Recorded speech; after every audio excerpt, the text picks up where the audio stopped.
Hello, everybody. I hope everybody's doing well and that everybody's, doing well. It looks like Chris is going a little bit long, so we might have people popping in after a few minutes. But I want to say hello, welcome, and hopefully things are going well. Today, I worked, but I started doing. Sorry, I'm just setting things up here. I started doing something with the rabbits actually last night. I got them to a point. So the pasture rabbits is what I'm talking about. I got them to a point that they are in a thicket, if I can call it that, of knapweed, and I'm just having them eat that. I'm not feeding them extra food because there's tons for them to eat. I want to focus on them eating that.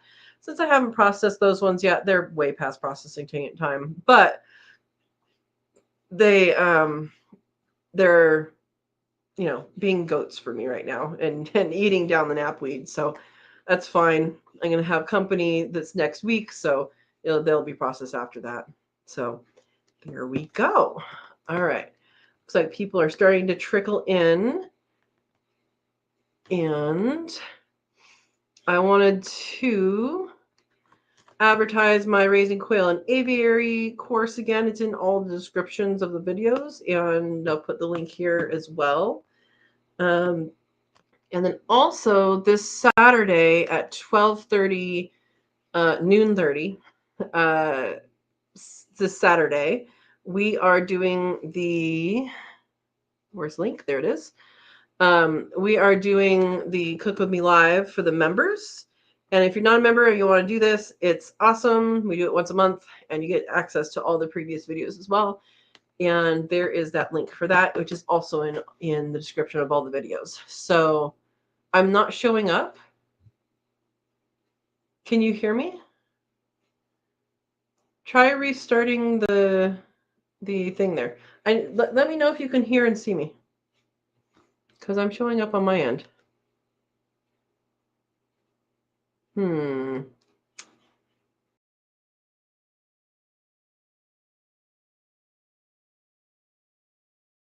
Add to stage. Am I back?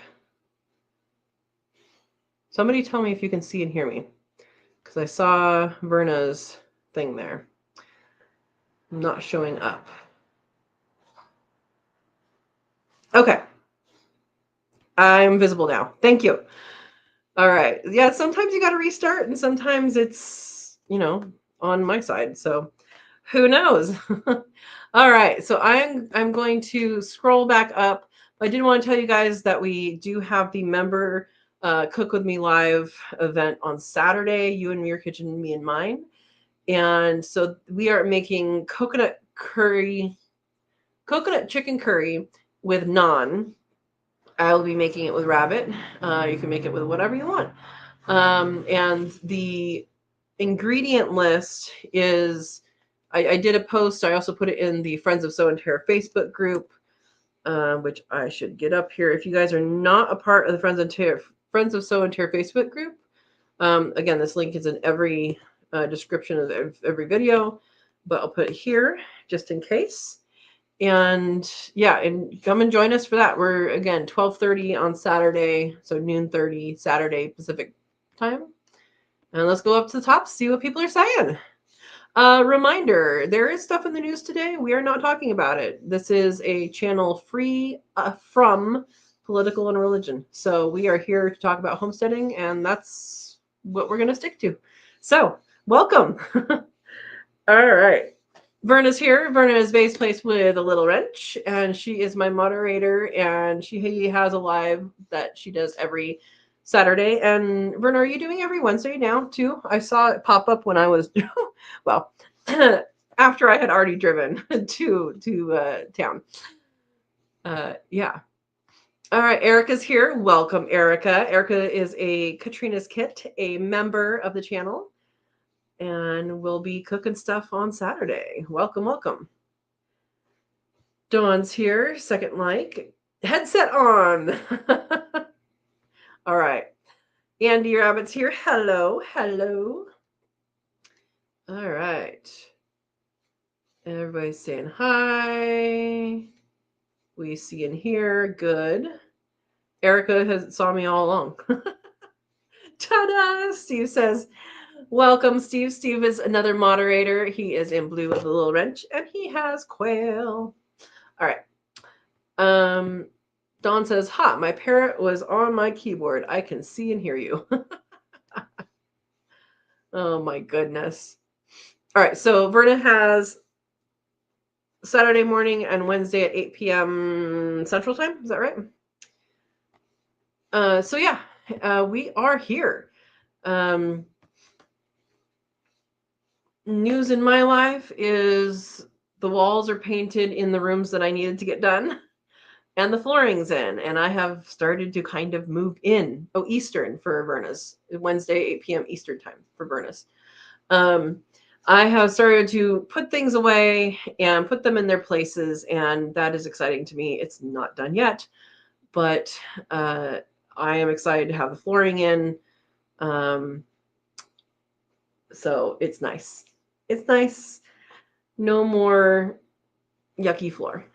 And then kitties are doing good. The fire, I don't know, it might be out with the rain we got. We got, well, 0.3 of an inch, basically, 0.3 something. I don't remember, 0.32 maybe? I don't remember what it was the other day.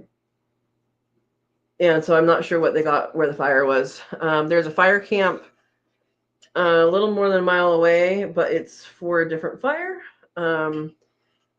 That is also to the southwest. And there's a bunch of people there. So the fires are still a thing. I think they were expecting a lot of lightning with this last storm too, which didn't happen as much as I think was scheduled for. But yeah, that is that was a thing. And then I think we have thunderstorms coming up too. So it cooled off tremendously, which is so great. So great. It's so nice to not be just sweating all over the place. Not all over the place, all over the place. Anyway, all right. Don says, okay, I had to take a quick break. Bird had typed stuff and walking on my keyboard. Glad he didn't press enter. Oh boy, calling for help, huh? Oh, Verna says it's hot during the day now, over 85. On your video that you posted, it was cloudy, and I forget that about the Midwest. When it's cloudy, it can still be super, super humid and hot, right? Here, when you have that kind of cloud, like right now we have cloud, and it's cooler and nice and, a little breezy.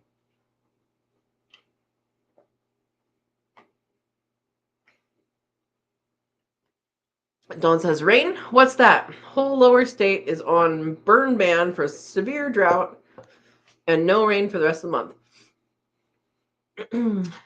That is the summer around here, and where I most recently moved from, for sure. We get rain with storms, and the storms are not as severe as in the Midwest, and neither is rain. Yeah. that cup is heavy. Nice cup. It has chocolate milk in it. Shush. This came with a soup kit that my brother got me, which was hilarious because it is such a huge cup. And it was one of those just add water soups. It was broccoli cheddar, but the broccoli pieces were like this big. And it made this much soup. It did not need a cup this big. There you go. It's bigger than my face, is it? It might be. That's okay. That's okay. But yeah, that was pretty funny. 91 today, 90 for the rest of the week, and no rain for Dawn. That sucks. We just came out of that. It was hotter than that. Yeah. Yeah. Dawn says something about 3.5 feet down to low moisture. I do not understand what you said. I don't understand that, Dawn. All right. PJ's here. PJ's also a member of the channel. Leaving back for New York tomorrow night. I still haven't given up on South Carolina. I will be back. Oh, PJ. I hope it works out for you and it works out for you quickly. Because it sounded so much like it was going to happen. And I knew you've been working on getting down there for a long time. So, yeah, hopefully things sell and hopefully things move and hopefully jobs work out. That is my hope for you. Yeah. And if you don't make it on Saturday, we will know why. Oh man. Yeah, that sucks. But cross your fingers for PJ. She's trying to move. Dawn says the emergency management on fire ban talked about our dirt 3.5 feet deep being too dry. Okay. Erica says driving to Dallas next Monday to take my granddaughter to the specialist yearly liver test to monitor her porphyria. I know I said that wrong. Well, drive safely, and let's hope all the other drivers drive safely too. Dawn says, or Verna says, Dawn's area is turning into a desert. Yep. All right, everybody's crossing fingers for PJ. Unloading and organizing. I'll have no food when I get there. I get it. Well, if you want to chat, you're welcome to pop in, even if you're not going to make stuff. Get a pizza or something and log on. Oh, PJ says hugs to all my friends. Hugs to you, PJ. Oh, man. Yeah, you'll have to get something on the way home. Yep. Dawn says our grass is gone and it is dirt in over half the yard. Yeah, here, I don't know what normal is here yet for the summer because I arrived here in late August last year. And so really I've only been through one summer here. And I've heard that it's dry, but it doesn't feel dry to me because I'm used to it not raining at all in this summer. So, but also when I grew up having thunderstorms in the summer as well. So, but the thunderstorms here and the thunderstorms where I grew up are much different in that here they just happen. And where I grew up, it was so dry in the high desert that you feel it in the morning if it's going to thunderstorm. And it would always thunderstorm around 2 p.m. I think it's coming earlier and later now. Like it's not as reliable now, but it used to be if it thunderstormed, it would come in around 2 p.m. and you could feel the humidity in the morning. So, yeah, everybody's giving PJ hugs. Dawn says, I quit watering the garden, processing all the food and calling it quits. Watering does no good. I have one spot of green beans I started and I'm trying to keep them watered with lots of straw. Yeah, straw and shade cloth would be a good idea too. Mulching your garden helps in extreme heat and when there's less water.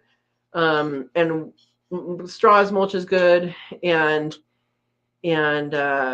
wood chips can be good as long as you don't mix it together. Bruce says, hi, Bruce. Bruce joined us last time for our Cook With Me Live. So we will miss you, Bruce, at this next one. Yes. Dawn says we have droughts every summer, but some years they're worse like this. Yeah. And so I would say if you have a drought every summer, I don't consider that a drought. I kind of consider that summer. That's just me. I grew up in the high desert. But if it's something that happens every year, It's not a drought. It's a season. My opinion. Okay. Verna says, scary part is if you are closer to those storm clouds.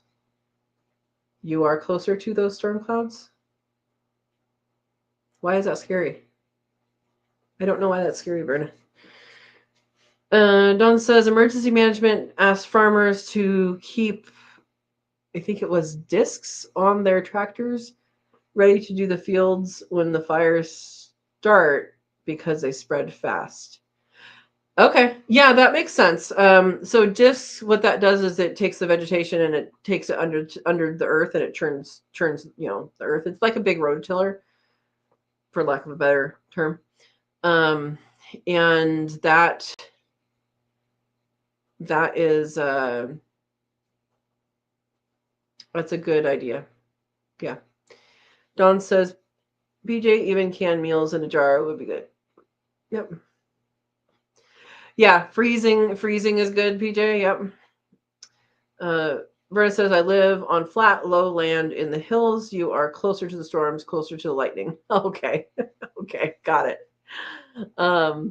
Yeah, it's interesting. The storms typically come from the south, the lightning storms so far this summer. And they typically, like, I'm right on the edge of a watershed. So they typically stay on that side of the hill and we can see stuff, we can hear stuff sometimes, but most of it stays over there and then moves to the east. But yeah. Yeah. PJ says, doing laundry now, so I'm only traveling with the dirty clothes I'll be wearing. That is smart. That is smart. Yeah. I need to put up my clothesline. Wash the lens in the morning. Exactly. I need to put up my clothesline because my dryer is the only thing that's not on my solar. So I should be using the clothesline more. And I was going to set it up under the carport so I can use it when it's raining. I just haven't done it yet. And I have some reconfiguring out there in my head going on. And we got to do some things and see where funds are. see what's left after that. Not for the clothesline, just stuff out there.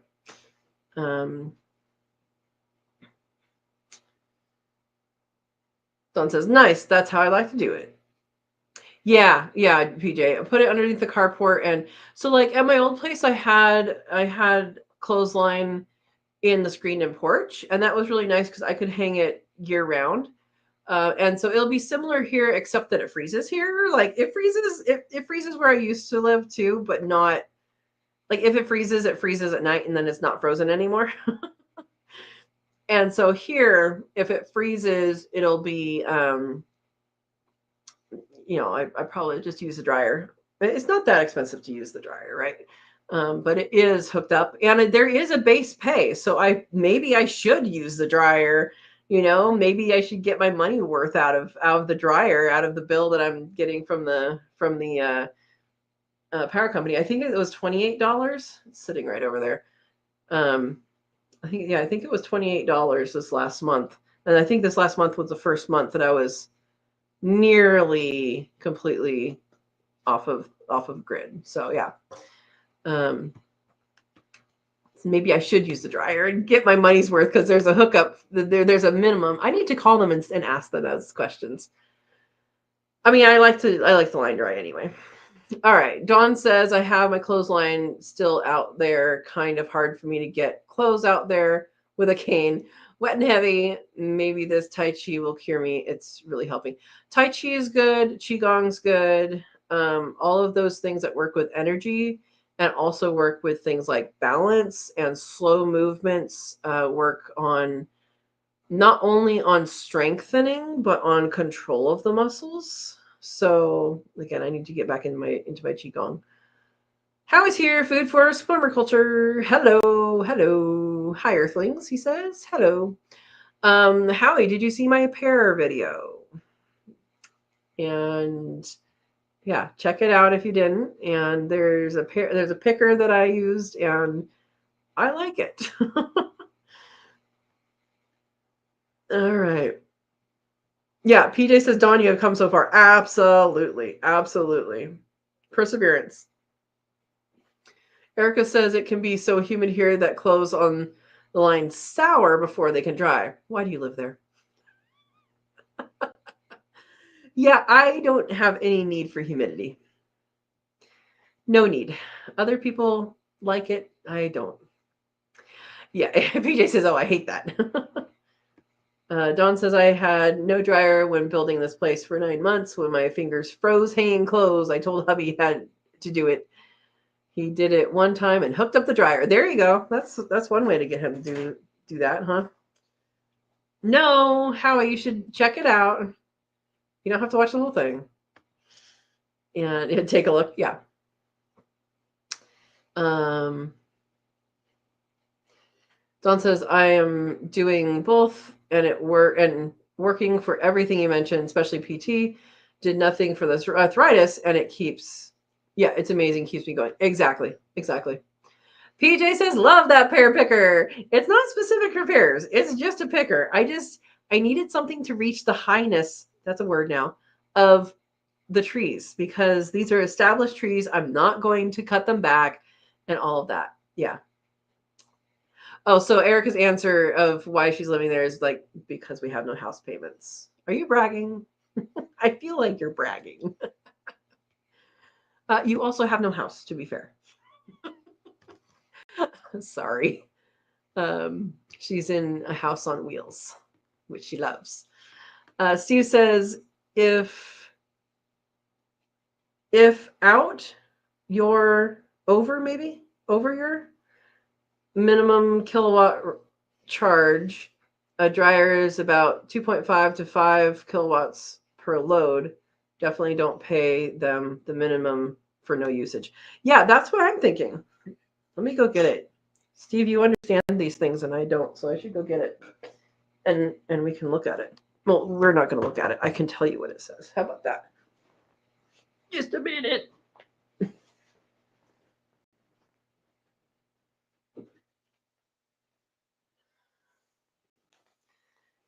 All right. For those interested, power bill right here.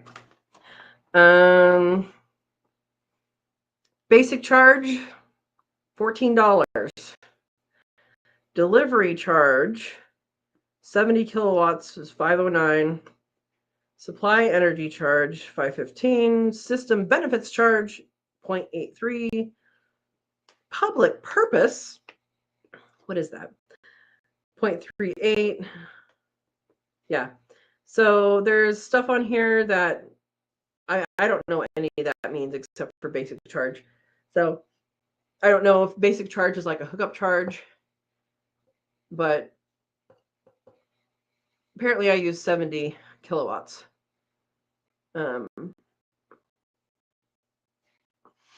Last year, it was a lot more.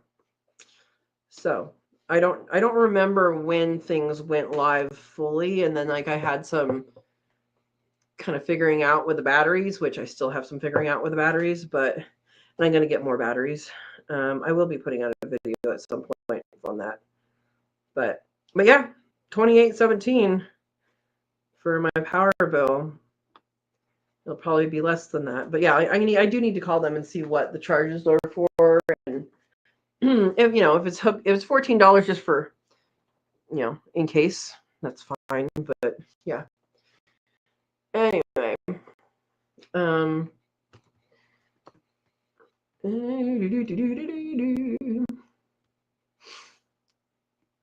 if Erica is bragging, then we would all like to use the same bragging.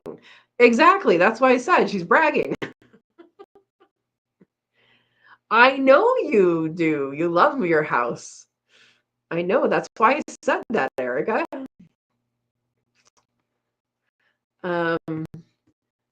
Howie says, you have a lot of pears, and I will watch the entire video tonight. You must have just looked at it, huh? Yeah, I have not picked any additional. I plan on doing that probably this weekend, maybe pick more. I haven't even looked at the pears down in the pasture yet, but I'm guessing they're there doing the same thing because I think they're the same kind.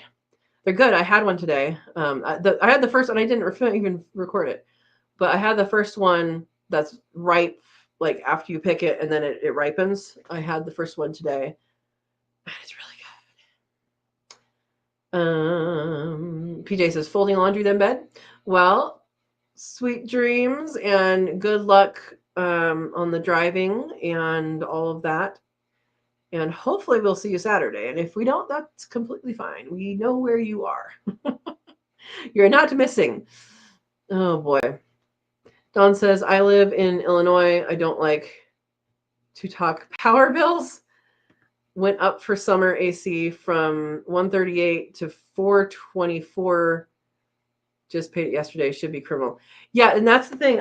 During this time, I know I believe that's when I tested blasting the air conditioning to it was set down to 66. I think it only got to 68. Did it even get that far? It might have been 69 that it got to. But I tested it. I blasted that. I had all the lights on. I had all the I was stress testing it. And yeah. So that's with air conditioning for at least a few days. It wasn't the whole time, but it was a few days.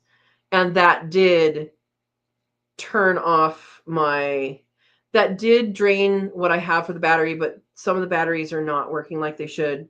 There's some settings I guess I need to change.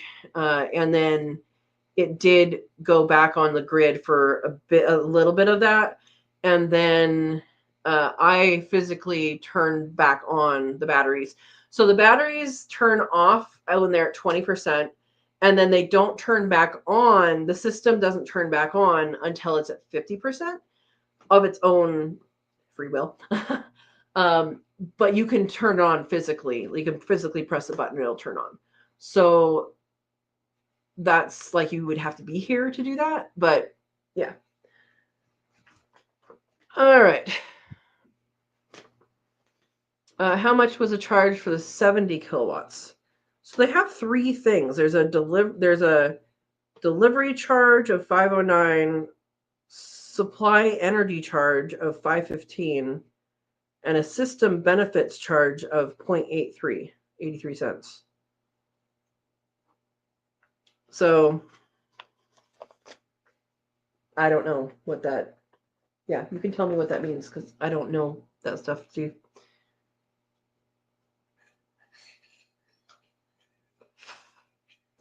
Yeah, with the overall of 28.17.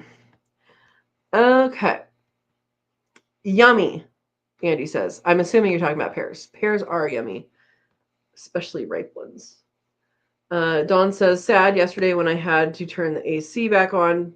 Tonight when it hits 878, I am opening up the house for the night. That's the way you do it. 58 low and 90-ish tomorrow. The AC daytime and nighttime. Open up house for a week. Yeah. Yeah. I believe I need more insulation in the walls. And I know I need more insulation in the ceiling, in the attic. People are not done in the attic. And I think I have a person that I'm going to I think I know a person that I can contact to do that for me that has experience doing blown in insulation. I could totally do it and rent a machine, but I want to make sure it's done right. Anyway, I know someone that has done at least the attic space, and I'm certain he could figure out how to do the wall space. Now that I know I don't have a firewall. So a firewall is at like 4 feet, is a 2x4 going sideways, which is good to have because outlets are often where fires start in older homes, and it has to burn through that wood to get to the rest of the house. All right. Brenda says, I plugged my AC. Oh, I unplugged my AC, refused to plug it back in. If it gets too hot, I'll bring out the fan. With the dark curtains, my apartment keeps the overnight coolness most of the day. That's good. Yeah. Yeah, growing up, we just had a dark house in the day. Yeah. Erica says our AC is finally not running nonstop. Yeah. Is it pear season now? Yes, it is. Last year, I think we were done by now. Everything is later this year, and I'm noting that. Yeah. Probably because we had a wet year. You want to can some pears this year, Andy says. Yes, that is my goal. I want to juice some and I want to can some. I want to can some juice and can some pears. So those are my two goals this year. If I end up doing something else with them, that's fine too, but I want to at least do some of that. And we'll see what happens timing wise. I have a bunch of them in the refrigerator. I need to pick more and put more in the refrigerator, and take them out in batches. Yeah.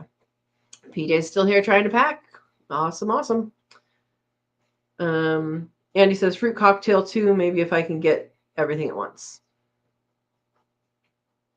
While listening, PJ, I figured that you're listening if you're still here. I've not canned fruit cocktail. Don't you have to like peel grapes and stuff like that with that? I've never done that. I'd rather do it all separately, I guess. I don't know. Dawn says my rabbits don't like treats much. Been trying things, but they love mulberry leaves and branches. Yeah, I told you they would. Testing watermelon overnight because we are pickling and processing watermelons right now. Picking, not pickling. What are you processing them into? I thought you were saying you were pickling the rinds, which I tried that and it's not great. The one I have then. Okay. Brenna says you do not have to peel the grapes. I don't know. But yeah, my plan is to juice and can the juice of pears, and then also do the same for just probably pear halves. However I can do it easily. And I think you can do it with the skin, but I'm not sure. I might peel them. If I peel them, I'll probably make like pear bread or something, like you do banana bread. That might be good. Yeah, I don't know. Andy says I'll be looking at later tonight or tomorrow, I guess. Okay. Steve says you do not peel grapes in fruit cocktail, but I recommend you split them in half. Okay, that makes sense. Yeah, pierce them at least, right? So things get in there. Hopefully someone in the farmer's market will have some pears. Yes. And actually, you should ask Verna if when the pear season is there, because she's closer to you. And Verna, I know you are looking at your pears, and I don't remember what you said about them. If they were done already, I think.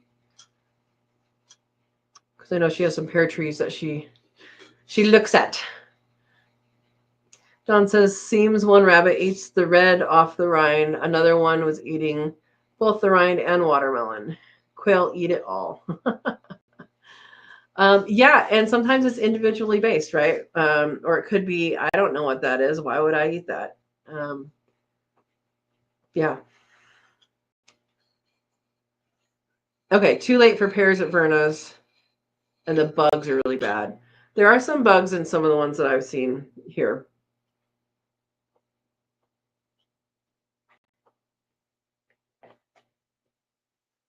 But at least you can identify it because you can see the bug hole. The scar for it, yeah. So good luck, Andy, for the pears. But yeah, it's late here. What I recall is that they were done. They were basically done when I got back from QuailCon last year, I think. And now they just really got started, and there's a lot still on the tree. and I'm hoping to last a couple weeks longer. And then, like I said, I have to look at the ones in the pasture. It is a big cup. It is a big cup. Lucas says hello. Woof woof. That was me saying hello to Lucas. It is a big cup. I said this earlier, but it's a soup cup. It has chocolate milk in it. My brother got me one of these gift basket thingies, and it had broccoli cheddar soup packet that you add water to, and it was only this tall, the amount of soup. There you go. Uh-oh. Steve's tempting Lucas with a water bottle. Oh, Dawn has apples in the fridge that got old. Not one rabbit will touch apple. Really? My rabbits love apples. They really do.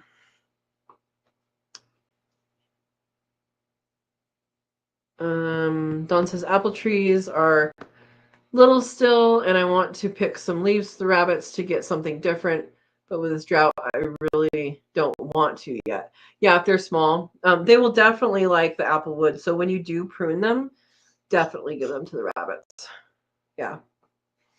Verna says, found out a little trick with the cherry peaches nectarines. If you put the fruit in water for about an hour, then the worms spit out some gel-like texture so you can see which have worms.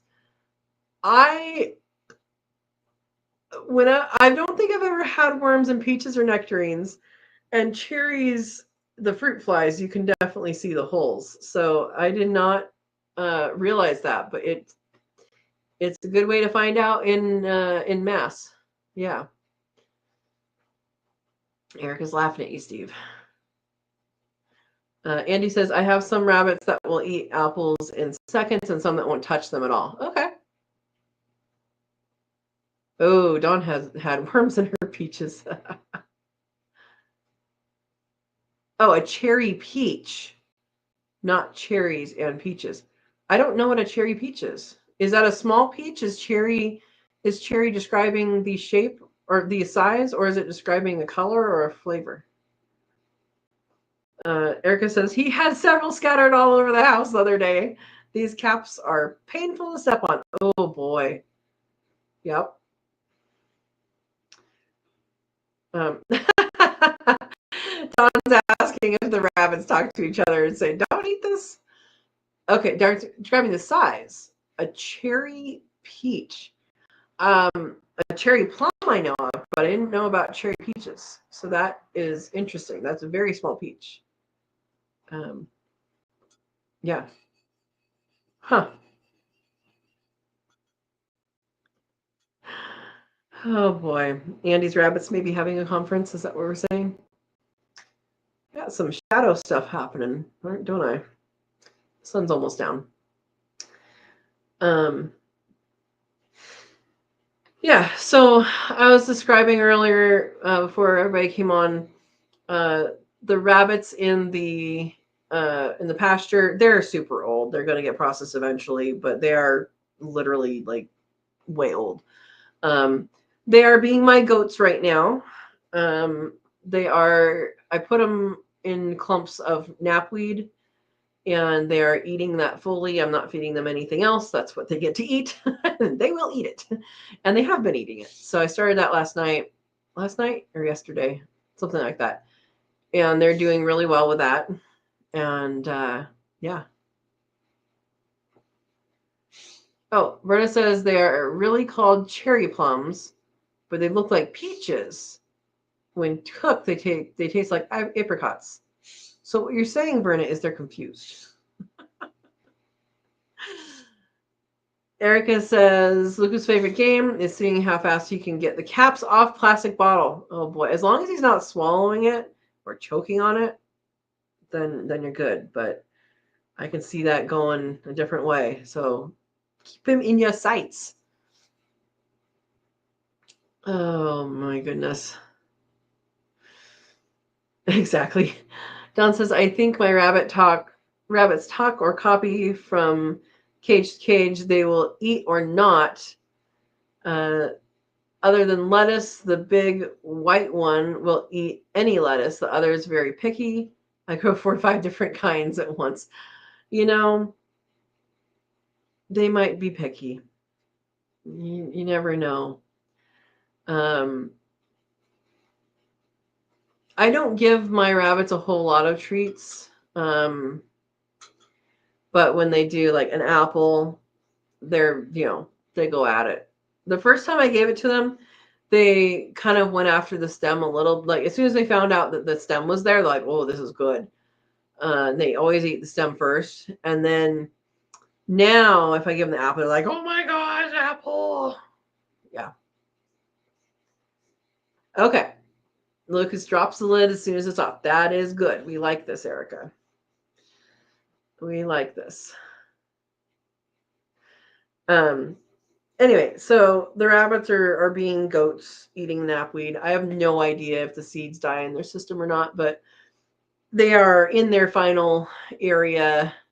They are going to be knapweed warriors until the end of their days. And yeah, that is their current purpose, which they are completely fine doing. Dawn says, I was wanting to give them a reason to like me when I was trying to tame them with a treat. It's not working. Oh, Dawn, you have to be slow with animals. And I think, excuse me, I think there's a lot of people who, and I'm not saying this is specific with you, but I know there's a lot of people that immediately want to touch an animal, want to hold an animal and pick it up. And that animal's not ready for that interaction. They are a prey animal. They are not used to being picked up or pet by giant monsters, right? Like we are. But they do have prey instincts. And so when they see you, they have to decide, are you friend or are you foe? Do you want to eat me or do you not want to eat me? Like that is what they're deciding. And so they are,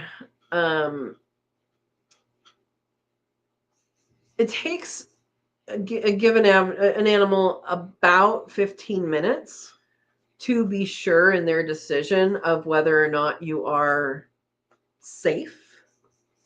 So I would say at least 15 minutes. And so what I would do is hang out with them, talk to them, talk on the phone out there, be with them without touching them, without even opening the hutch, without even doing any of that. Just be present with them. And the more you are present with them, the easier it'll get. And then once they get used to that and realize that has to, once they're comfortable with you, they're not going to be comfortable with you next time. It's unlikely. It could happen. The more likely scenario is that you'll have to go through that many, many, many, many, many times until they're like, oh, I recognize you and you're cool. And then after that point, you might try opening a hutch and putting your hand on the edge of the hutch and just being there. Let them investigate or not. And again, 15 minutes at least. And that's where a lot of people fail at that, is they don't take the time to let an animal get used to them. And again, this is going to have to take place over time. If you guys look at how Mama Kitty and me, how our relationship has changed, she got up this morning. Only those people who have been following this will understand the severity of the moment. She got up. Ringo did not come to breakfast this morning, and she came all the way up onto the feeding area to get pet this morning by herself without Ringo being present. And that is a tremendous success with her. It took me how long? At least 6 months, maybe longer, to touch her. I moved in. She didn't know what was going on. There's stuff everywhere. Things going in and out and, everywhere. And she had this worried look all the time. Her brow was super scrunched. And she trusts me now. And even a couple times when I'm petting Ringo out in the wild, not on the feeding area, you can tell she wants to be pet. And she's come in and she got pet once. And then it was too scary because I was too tall, right? At the feeding area, I'm like this tall, right? This is all she sees. Out in the wild, I'm much taller. But she came up on her own with encouragement from me. But that was a long time. And I hope it doesn't take that long for you, for your rabbits, but it may be you just have to find out what their comfort is. I mean, even like with Penne, that's one of the breeders, the one that has a half a back foot, that was born that way. I mean, I had her since she was born. I've pet her every single day of her life, except for when I'm, not, on vacation or something. And she still didn't really enjoy it until I figured out that she was not associating my voice with getting pet or my presence with getting pet. And once I figured that out, it took literally 3 days of training, not even like all day, just, oh, she understands that this food pitcher, what it is. And so I put it in front of her, like right in front of her face, and because she wasn't seeing well. And I put it right in front of her face and she touched it. And then I said, Penne, pets. And then I would pet her head. After 3 days of that, 2 or 3 times a day, I could just say Penne, pets. And she would go like this. And so now when I say Penne, pets, she goes like this into petting position so I can pet her on their head and her ears.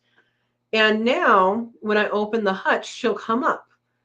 And so that's patience and understanding what the animal needs. But my point behind that is it can take a tremendous amount of time, but it does take a tremendous amount of effort sometimes. So whereas Penne just wasn't understanding, she wasn't making the connection. Once she made the connection, she was fine. That's different than Mama Kitty, who all the time knew that I'm where food comes from. Ringo's fine with me. Ringo took about a week, to get used to me. And then he's like all over me. But it does take time to earn the trust of especially prey animals. So that is something that you could extrapolate to any animal, but also any prey animal.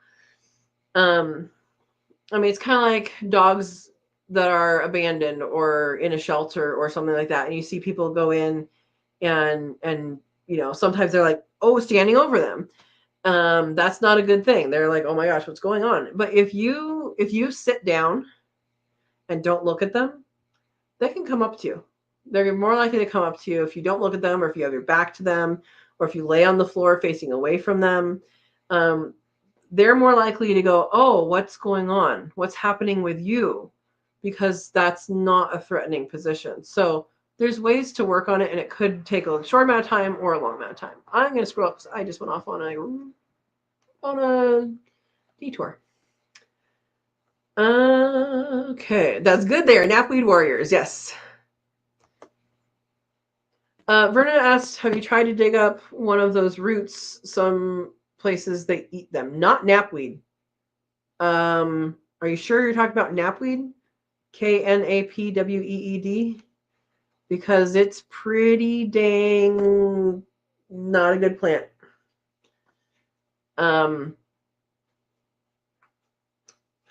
It has lots of protein for animals. Horses aren't supposed to have it.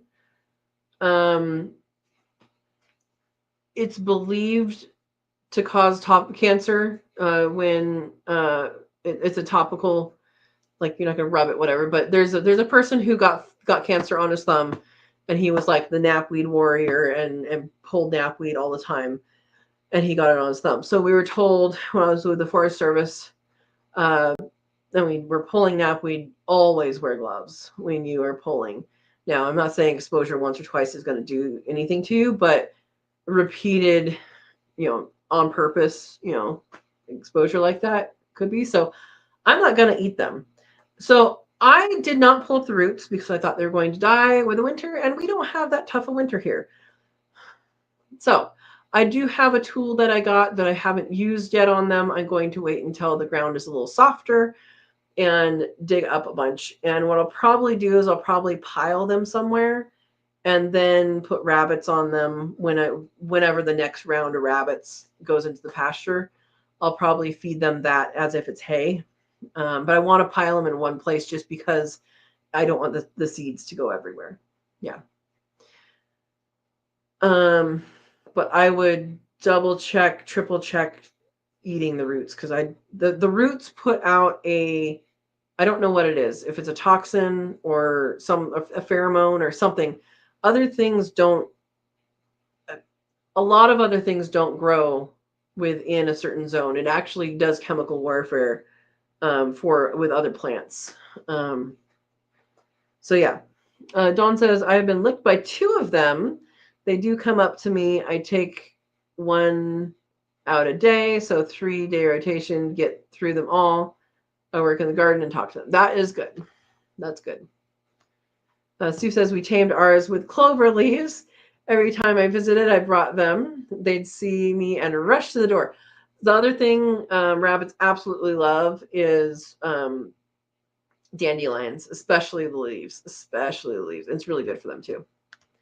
Thank you for the congratulations, Verna. And Erica says, that's amazing. That's cool from Dawn. Yeah, it's very cool. Erica says, my husband has the chickens running up for treats as soon as they hear the truck pull in. Yep. Ooh, Howie has lots of wild rabbits here. I have not seen any rabbits here. So I don't know if that means the rabbit hemorrhagic disease has already come through this area or what. But I have not seen any rabbits, not seen any sign of rabbits except for my rabbits. So, yeah. Bowtie says you are the rabbit whisperer. Thank you. And welcome. Oh my gosh. Had to say hi. Hello. Berta says, yep, it's a whole process they go through. Okay. They also use them medicinally. I would believe that. Yeah. Yeah. I'm not planning on it. I'm planning on just getting rid of them. The other thing that I know is in the pasture at this point, I know it's in the pasture in small amounts. I hope it's in small amounts. I kind of missed it this year, but that is bindweed, and I need to be on that next year and get it out completely because that can take over the world, and I think it's also toxic, but it's in the morning glory family, and it's not good. Steve says there are some forms of knapweed that are toxic while others are not. Okay. I just know diffuse and spotted, and I honestly don't know which one this is. It's one of them. Steve says, we're still green down here. Are you ever not green where you are?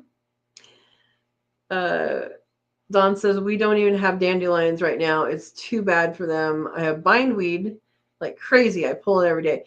Bindweed has roots that go everywhere. So you have to like dig up more than what you see. And they go on and on and on. And they break so easily. So you have to just like follow the roots and continue to follow. And it's a pain in the butt. Yeah. How do you get rid of that bindweed? At my level, I'm going to take shovelfuls. I mean, I've only seen plants like this big. So I'm going to take shovelfuls of dirt and put them somewhere. Not on my, like, I may even throw them in the trash. Like, I don't know. Yeah. Dirt with a shoot of bindweed. Yeah. Dinosaur omelets here. Welcome. What up, humans? We're talking all things homesteading. We got talking about pears, talking about rabbits, we talked about some quail, talked about, I don't know, what else did we talk about? All right, but welcome. Everybody's saying hi, welcome.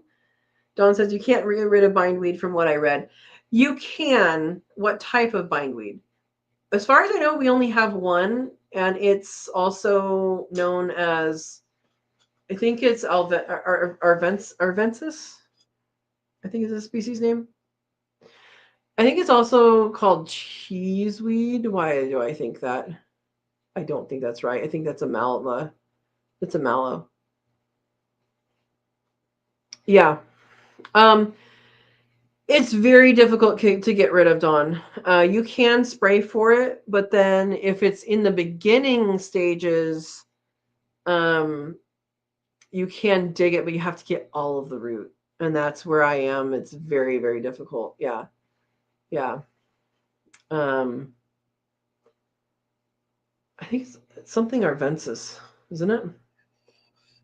I don't remember. It's been a while since I wrote it in a report.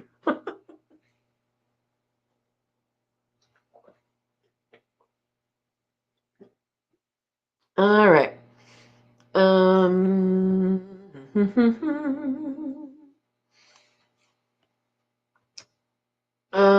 Andy says to rewatch his live. Is that Dinosaur Omelet? All right. Oh, Dinosaur's Omelet says we got those ungodly pokeberry trees, staining monstrosities. Is that the one that I have? Is it medicinal? Let me look it up. Pokeberry. I believe that is what I have that is highly invasive, right? I have that over by the garden. It looks like it was planted because there's like 2 trees and then so yeah, that one might need some painted poison. I do in the past I've used brush killer sparingly. I used it on the ivy at my old house, and I used it on there's a tree called what's it called? There's a tree that was my street tree. It has the spiky balls and it's invasive. PJ's back, yay! And there's a sweet gum, no sweet amber. I don't remember. Anyway, and what you do is you cut whatever it is, and then immediately with a paintbrush paint on the weed, the brush killer, instead of spraying all over the place. And what that does is it immediately goes to that plant and that plant only. Now, what happens when it gets in the ground? We're not going to talk about that. But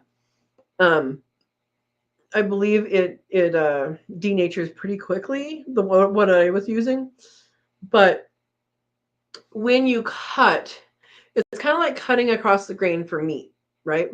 So when you cut, all of the little tubies, so in your plants you have xylem and phloem, they carry the sugars and the water, and all those little tubies are going, and when you cut, all of those go, right? So you have the cut end, and then you have the stump, and the stump end is the one you want to paint on, and it goes, and so it sucks those in. So if you get the painted stuff on there quick enough, it will grab it and pull it into the plant. So there's my theory. And I might have to use it on that. There is a medicinal use for that, and I don't remember what it is, but it might not be worth it. Especially with it right next to the garden and in the garden. And then the other thing is poison oak. I might have to do that for that. But that's the only things I can see doing that on. I wouldn't necessarily spray for bindweed just because I don't believe it works well, and it would be a broadcast. It wouldn't. You wouldn't just cut and paint on it because they're like this big, and the roots go everywhere. So yeah, yippers. All right, let's scroll up.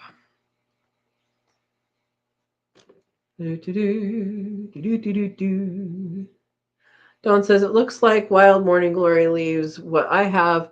I wish rabbits or quail liked it. I've sprayed it and it comes back. Yeah, that's what I think. You have to have like a pretty robust treatment And I don't know if it would work. But yeah, it's basically digging out all of the root. And they can be very extensive for a very small plant. Pokeberry is good for arthritis. I know it's medicinal, but sometimes. Oh, Dinosaur Omelet says we did a nerd live. Thanks for dropping in, Andy. Oh boy. And PJ's back. Welcome back. Dawn says, oh, the spiky ball, liquid amber. Liquid amber is the tree that I was talking about. It's not sweet gums. It's liquid amber.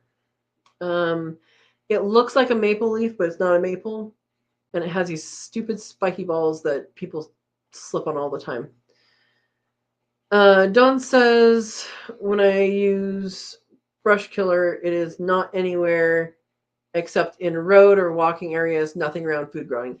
Exactly. Yeah. Howie's saying good night. Good night. Good night. Good night. Rita says, know what I've done to keep the tree from growing back. I drilled a few holes in the stump and packed it with compost starter. What is compost starter? I don't know what compost starter is. Yeah. All right, Dawn's going to go do Tai Chi. Good night. Good night. Good luck. I don't know what compost starter is. To me, that's compost. But yeah, they also drill holes in the stumps and add in certain things. The thing about the pokeberry is it has sprouts, and so does the liquid amber. Liquid amber, it took 3 years, I think, for me to get rid of all of the sprouts. And I was out there every time a sprout came up, I would cut and paint. And yeah. Full of all the things that activate your compost pile. That doesn't tell me what it is, Verna. Yeah.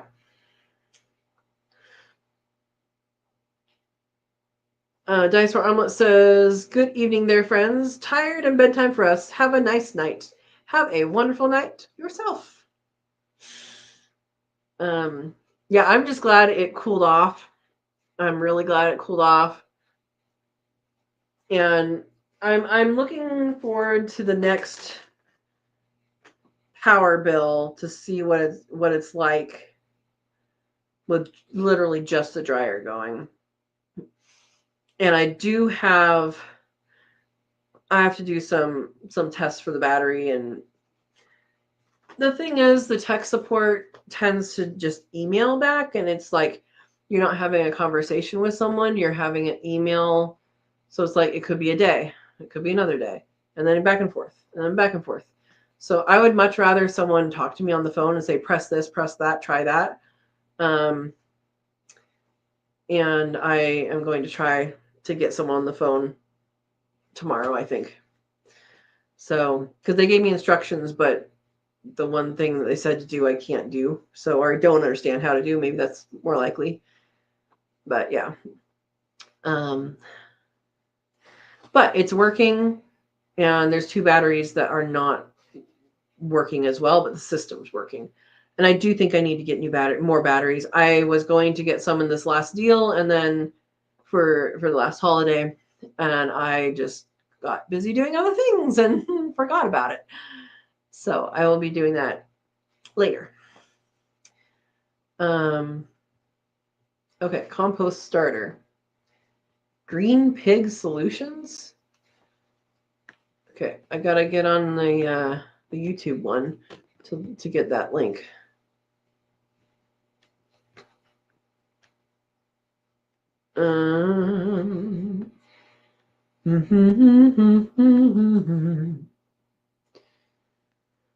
Okay, let's look up this link. Sorry, couldn't find that page. Your link is not working.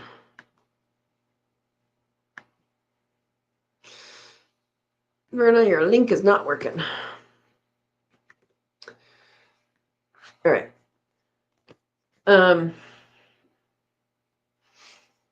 Anyway, so does anybody have any questions or topics they wanted to cover today?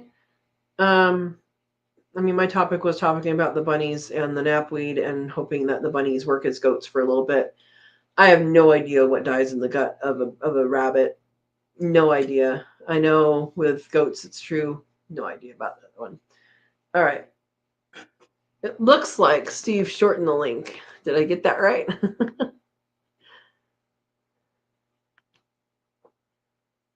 All right, there we go. That link works. Pig compost, green pig compost accelerator. Okay.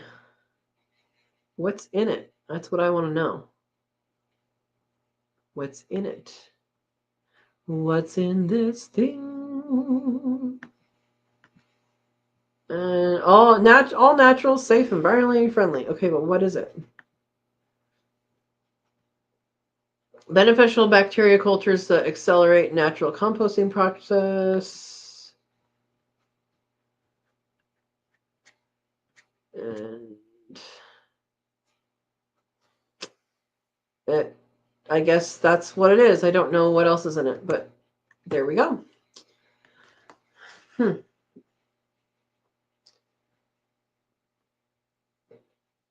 Yeah, compost accelerator is I mean that's what Berna put in her link. Yeah. So I know let's go back to compost. Yarrow is a good plant to add into compost when you're starting it because it's an accelerator.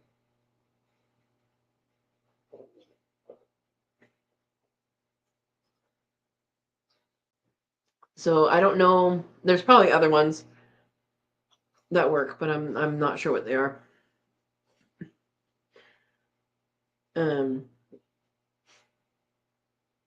Yeah, my compost system is the worms, the chickens, and then on the rare occasion that there's citrus or allium, they go in a tumbler that has never. Tumblers came with the house, and I've never taken anything out because I hardly ever put anything in. So is P. Thank you, Andy, for putting that with no relative to what you're talking about. I know what you're talking about, though. That it's a compost accelerator. It's just funny. I just saw it pop up. So is Pete. You make me laugh. Yeah. Urine is an accelerator.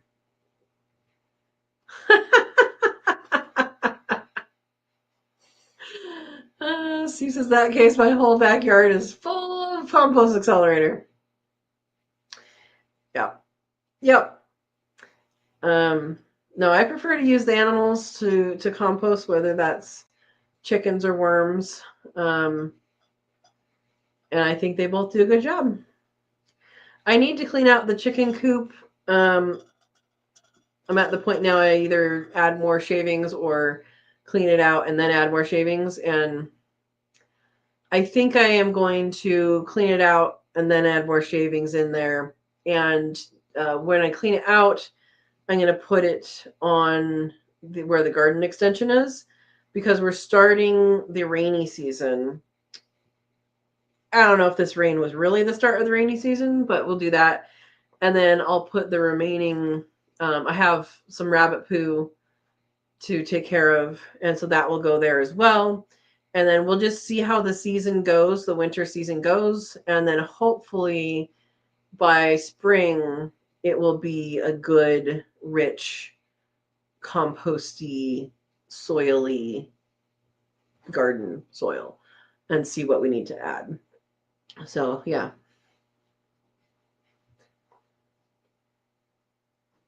Oh, there is a deer. Oh, you heard me, didn't you? Because the door's open. Hi, dear. She's been coming, and I don't think her babies are with her, or if they are, they're lagging way behind. And she's so tiny over there. I don't think you guys would even see. But I know you hear me, don't you? But she still comes by. Not as many deer have been coming to the apple trees, but they're still around. I believe elk were in the pasture last night because they looked a little bigger than deer. So yeah. Verna has a link. This is the one I used years ago. It was done in the fall when spring came. The stump only had bark. Okay. Andy, have a wonderful night. Thank you for stopping in. Oh, there's the babies. Okay, I might pick up the computer and take you guys over there. So you can see the deer. That okay? Okay. Yeah, they don't have spots anymore.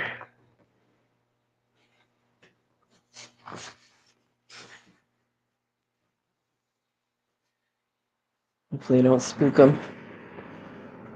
Mama, you're fine. Oh, I'm spooking her. Well, there's the babies over there. Hopefully you can see. And I just see reminiscence of spots.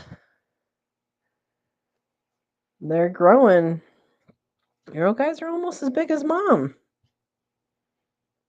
I'm sorry. Go to the apple tree. Go around the back and you'll get there fine. They should know me by now. Anyway, there they are. So they're still coming, just not as much. And the baby spots are starting to go away. Yeah, they really are growing. Exactly. PJ just says saw. Confirmed. Anyway, they'll go around the back of the house now, I think, to get to it. That's what I told her to do, at least. We'll see if she follows instructions. So anyway, yeah, they're growing pretty quick. And then last night I think I saw in the pasture it was dark. But I think I saw a couple elk. Now she's just standing by the road. Mama deer, go eat apples. Anyway, so I don't remember when last year the elk herd came through, but I really want to be on top of it this year. And they came pre-dawn, and like I didn't see them very often because I'm not a morning person. But I really want to set something up so that I can like see them, because you can hear them from the house bashing the antlers together.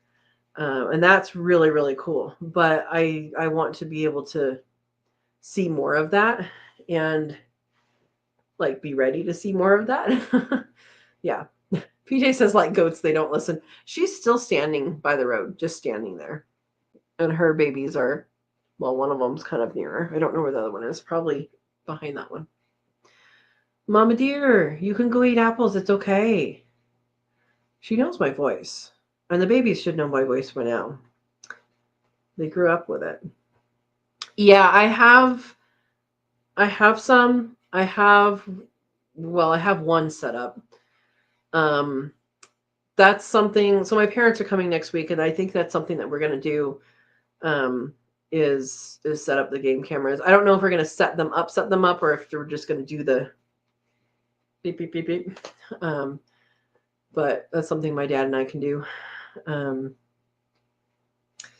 And go from there. I got a bunch of batteries. Hopefully I got enough. They take a lot of batteries. Huh? You're just gonna eat over by the well house. Anyway, I thought I could share that with them. Verna's back. Yeah, in fact, I've kind of figured out where I want to put some of them. And I want to get more than what I have, because I've decided that I need to have more. That's all I'm going to give you. I have cameras up. but I figured I need some more cameras in different places.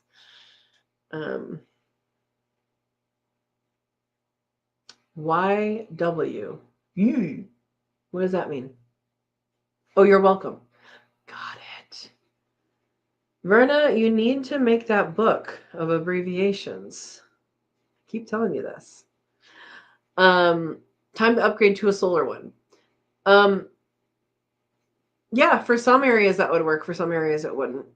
But yeah. They work for a long time on a battery. I don't know how long exactly they work. I know for my dad, he only has it on at night. I'm having it on all the time, so that is different. But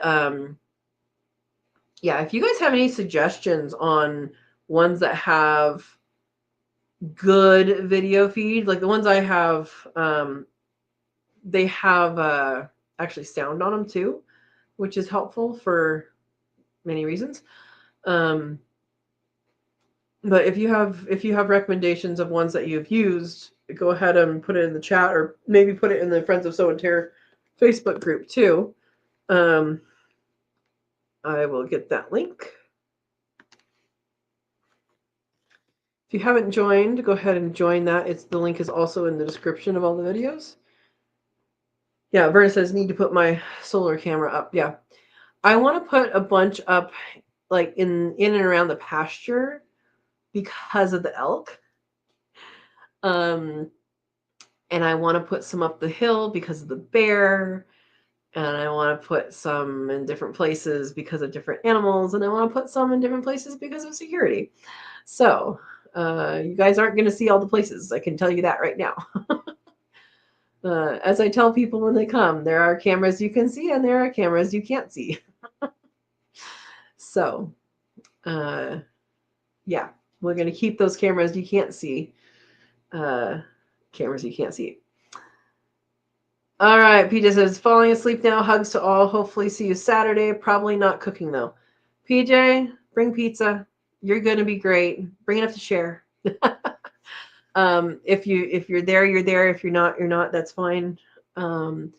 Get some good sleep. Drive safely. And we are rooting for you for selling your house and buying a house and having the perfect job and all of that. So yes.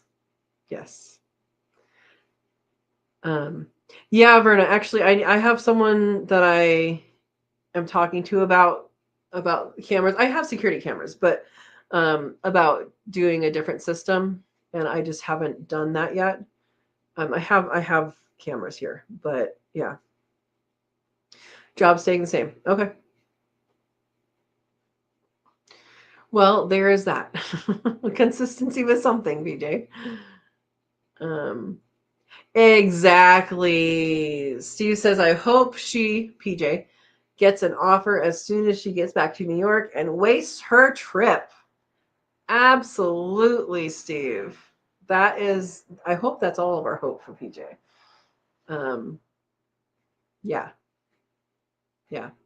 Get a different realtor if you haven't already. Hopefully you have. And go from there. Yeah.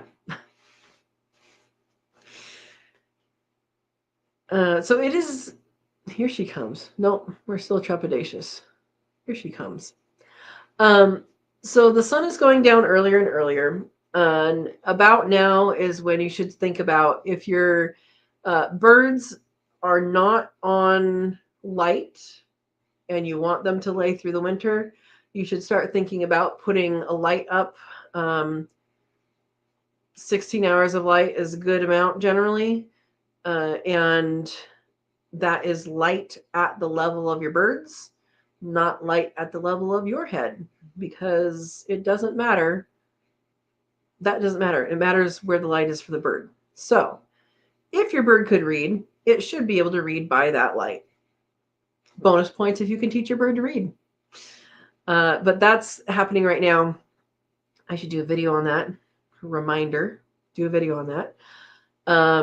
And so that should be happening right about now, or thinking about it. And exactly. So Steve says also nearing molt season for the birds. So increase your protein to decrease the molt time if that's what you're looking for. You do not need to add light to your birds. PJ says, "Oh, I'll have fresh eggs. Yay!" um, and yeah, so if you have birds, you do not need light on them in the wintertime. You don't need supplemental light. But if you want them to lay through the winter, you do need supplemental light. So make that decision. Either way is fine. Every female bird is born with the eggs they will lay, just like humans. We are born with the eggs that will, we don't lay eggs, that will menstruate, release, ovulate. There you go. We're getting off topic here. And so with chickens, at least, and with quail, if you have light on them over the winter, their laying lifetime, not their lifetime, the time, the number of years, the number of days overall that they will lay is going to be the same, but the number of days in a row that they lay will be more days in a row, but it'll be a shorter time amount if you do have light on them. If you do not have light on them, they will naturally go in and out of their egg cycle, and they will lay for a longer period of time, but they'll lay the same amount of eggs. So there you go. Goddess Point, if you can get them to do a book report, Verna says, absolutely. Steve says, and do not give them heat or they will molt to summer feathers, not winter feathers. That is a good point that I did not think about, Steve. There's really no need to give your birds heat. I mean, okay, if they're starting out and they're hatched and they don't have their feathers yet, then yes, put heat on them. But there's really no reason to give your birds heat unless you are in extreme cold. So choose breeds that do well in cold if you're in cold. So quail do pretty well. You know, you might give them stuff to burrow into, like wood chips or straw bales or something like that, where they can get more insulated. Give them shelter from the rain and wind and weather, so that they can be blocked from that, and they'll do fine. They can go down quite cold. And then for the chickens, because they have the comb and the little if you choose breeds that are specifically for cold, they're going to have smaller combs and what's this thing called? A gobbler? I don't know, something like that. And so you can actually reduce the chances of things like frostbite in those birds. Another way to reduce those chances is to not have a moist area in them. Waddles. Thank you, Verna. It's not. Anyway, yeah, good point, Steve. Verna says, and the shock of cold when you lose power will kill them if you have heat on them. Exactly. So having alternate ways of keeping heat. So having insulation of walls, having insulation like hay bales for them to burrow into or whatever. I don't know if chickens do that. I know quail do. Having those type of things available is good. And then if you really do need to give them heat, not making it warm. Not like you're not going to have it 70 degrees in there. And that is a great point about if the power is going out, it could shock and kill them, versus if the power goes out,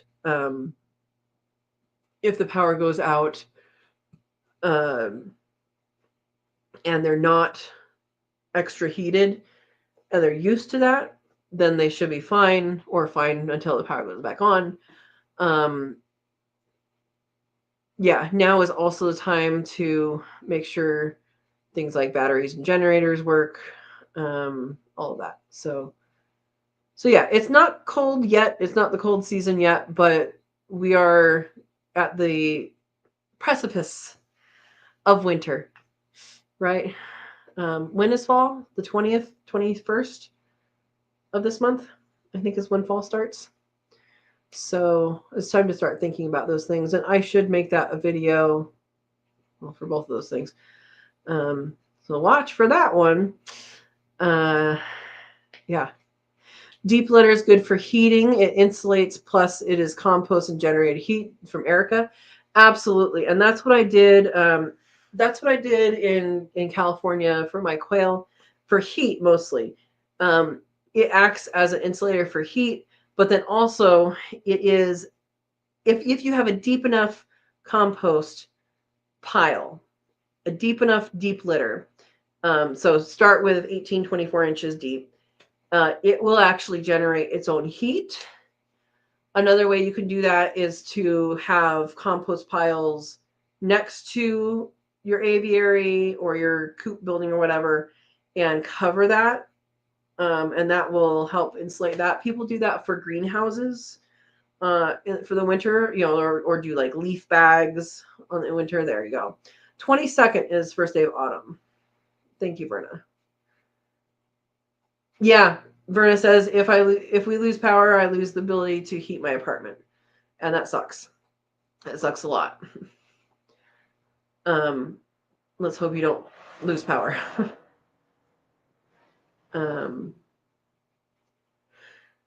Yeah, deep litter is good, and deep litter, done correctly, is really, really, it's a safe way to deal with your animal's waste, and it is a very good insulator for summer and winter.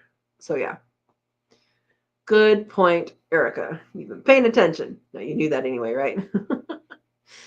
So I'm sorry. Am I yawning? Sorry, I'm contagious, Verna. I have more to do tonight too. I do. I have more to do tonight. Imagine that. Yeah, this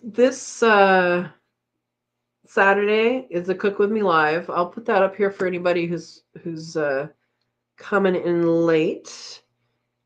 And if you join the membership, you can do the Cook With Me Live. We're doing coconut chicken curry and naan, garlic naan. And then I think I'm going to, on Saturday, also pick more pears.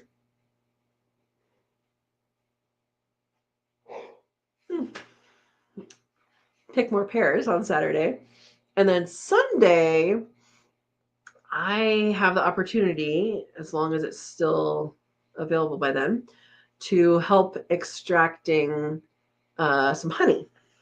So that will be a fun adventure. And I don't think I'll get to video any of it, but I will ask, and we might get something out of that.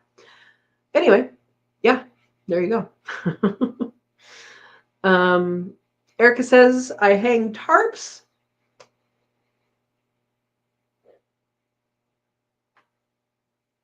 I hang tarps with the silver side in to reflect body heat into the coop. You can hang tarps with the silver side out in summer and in for winter. That is excellent. Yeah.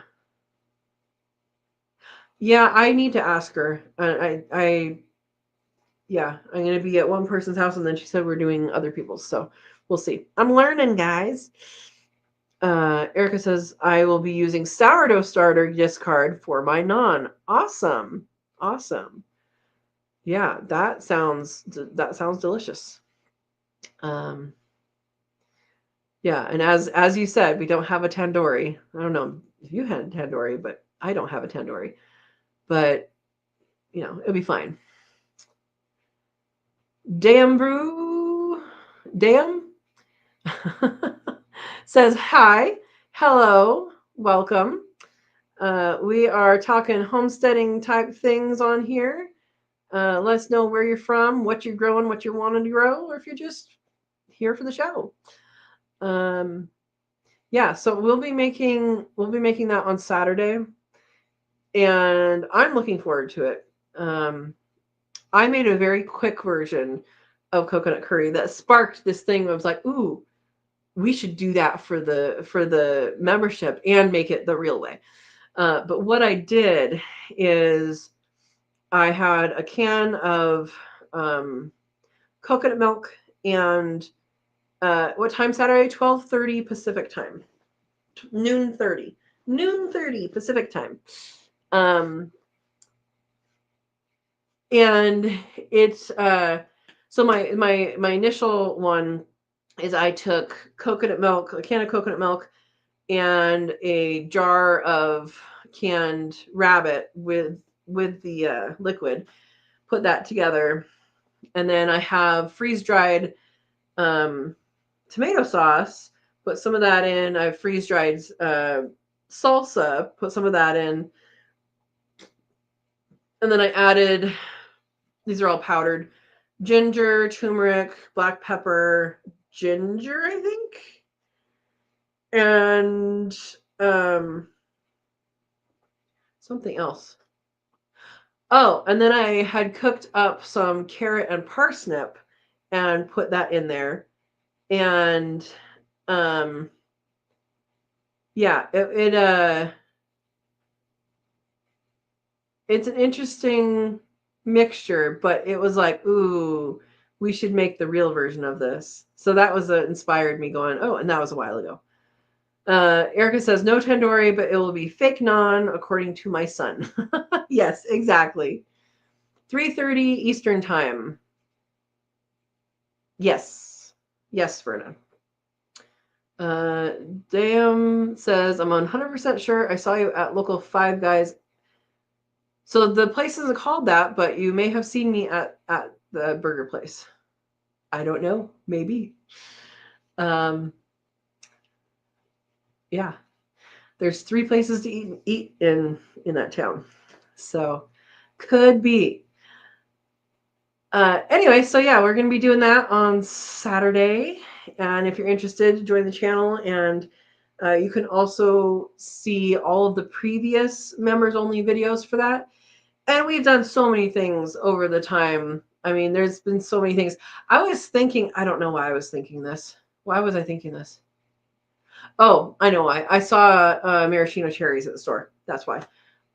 Erica, do you remember when we made those little mice? Mice on snow, little Oreo. I was thinking about that, and what a coincidence. I was thinking about that, and I was like, huh, I wonder if we should do that again this year. So think on that, and we'll ask the other members. But think on that to see if you want to do that again this year as like a thing to do for gifts for people, because I feel like making gifts that people can consume and be done with that have some care to it is a good thing. So things like cookies and stuff like that. I mean, people generally don't need more stuff unless it's very specific stuff. But I was thinking about doing that. So Erica, I don't know if you remember that or not, but I think it was like 2 years ago. But it's fun. And I do have a video on that. Let me see if I can look it up.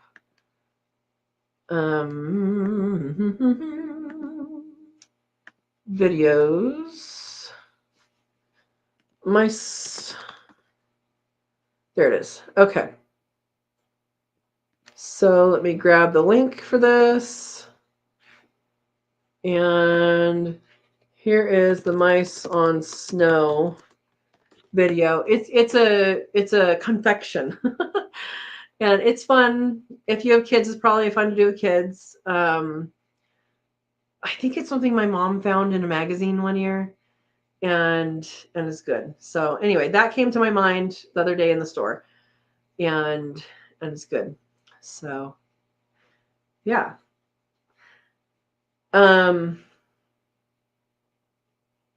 So yeah, I am very interested in doing that kind of thing.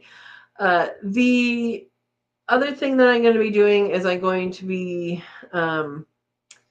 doing more canning of have a nice 24 hours. If what happens? I don't know what you're saying. Anyway, I forgot what I was saying. What was I saying? Anyway, so yeah, cooking is good. Oh, I was gonna say I am likely going to be canning more rabbits, and so that will be good. I have some in the cooler that I need to do stuff, and either I'm going to put some in the freezer, but then I'll probably can some of those, and so I'll be doing that. I don't know that I'll record that as I've already done that this summer, but it'll be good. It'll be good. Oh, you just checked the channel. Okay. Oh, okay. Yeah, there's a PO box for snail mail. I don't give out my address. Anyway, so there's canning potential there, and then Verna, I will be freeze drying after my parents are here. I'm gonna be freeze drying stuff for you, so that will come later, and we'll go from there. Yeah. So, what all is in season right now? That's what I want to know from you guys. Here we're talking very end of apple, and then pears are happening very end of cherry plum season. And I don't have a great garden this year, so that's not much going on. But I want to know what you guys are having. The blackberries are still going a little. I mean, I haven't really been out to do the blackberries. I've been so busy in the house, but that and rose hips is also something that isn't ripe yet, which last year at this time, I believe we were seeing some red rose hips. So that is an interesting thing. Thank you, Verna.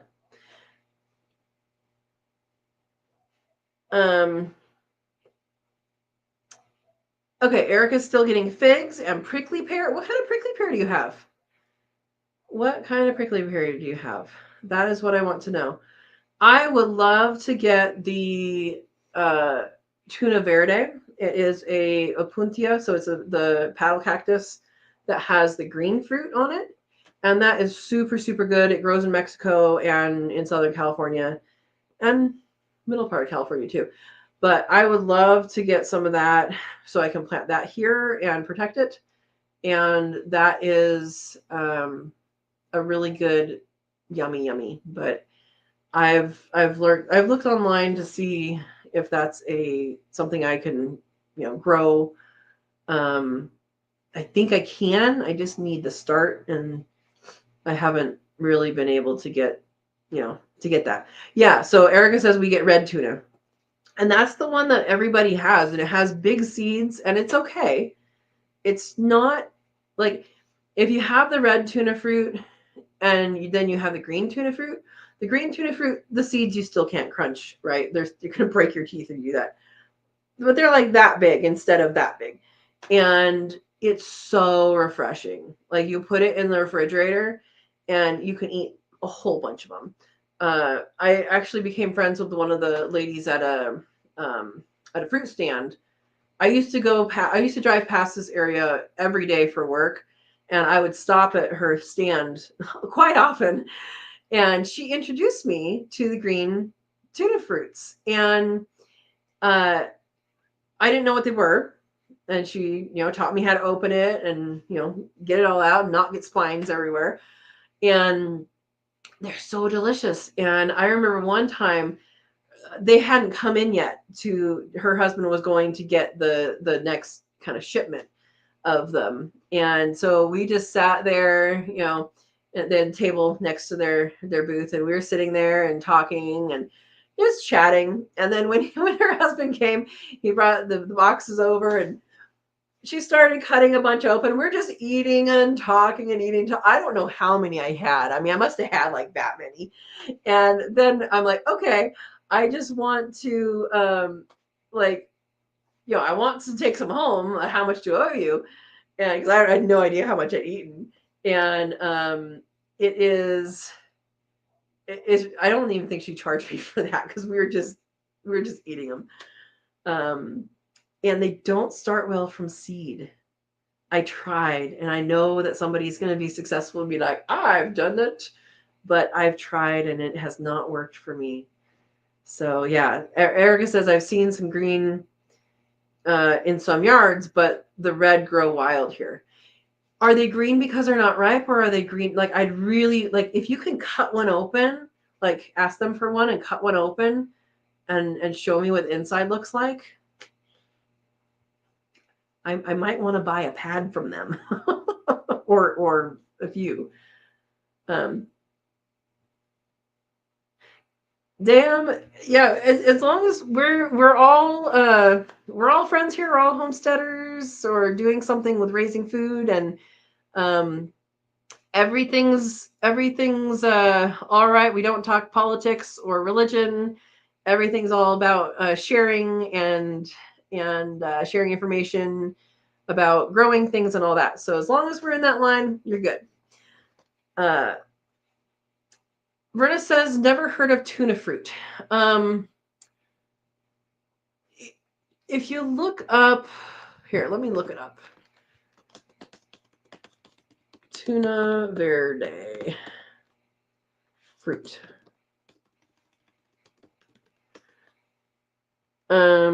Okay, I'm going to share this screen. Let me go back. The green ones are planted landscaping. They get huge. The wild ones are pretty small. Yeah, the ones,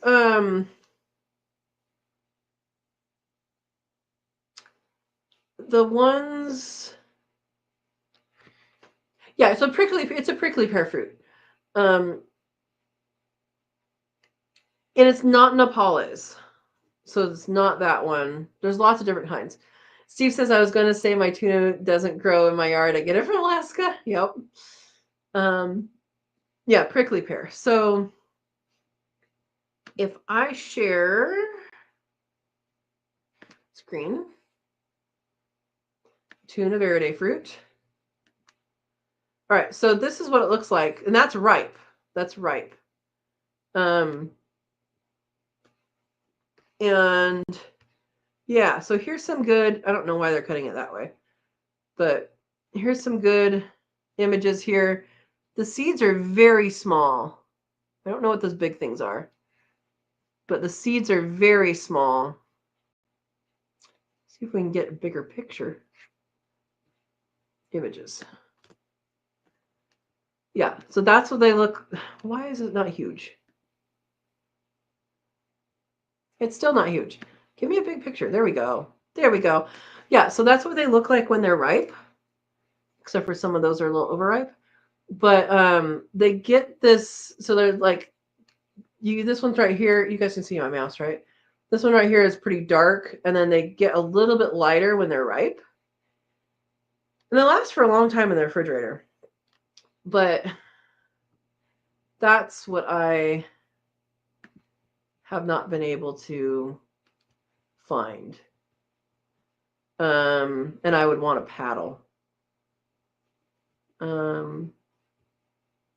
Yeah, so this one is the difference between a tuna verde and a tuna rojo, but red tuna fruit. If someone just says tuna fruit, it's going to be the red one.